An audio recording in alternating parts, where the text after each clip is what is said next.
भिजत घातलेल्या चण्याच्या डाळीची भजी इतकी अप्रतिम लागतात। 1 वाटी चण्याची डाळ, त्याच्यात 3-4 मिरच्यो घालून ना हिरव्यो खडबडीत असा वाटून घेतले। त्याच्यात बारीक चिरून 1 कांदो, कोथिंबीर घातला, बारीक तुकडे करून आला, हळद, ओवा आणि चवीपुरता मीठ।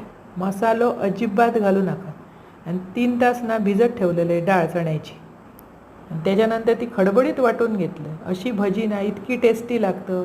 चहा बरोबर नुसती भजी किंवा सॉस बरोबर खा, मुलांका भरपूर आवडतात आणि आपण जी बेसनाची करतो ना त्याच्यापेक्षा ही चुरचुरीत होतात। अशी करून बघा। सध्या पाऊस पण असा, गेल्लो पाऊस परत इलो, त्यामुळे अशी करून संध्याकाळची खाऊ, काही एक हरकत नाही। 1 पेलो चहा आणि अशी भजी करा आणि खावा, आवडतली तुमका। छोटी छोटी काढा मात्र, आणि आवडल्यास पटकन माझा चॅनल सबस्क्राईब करा।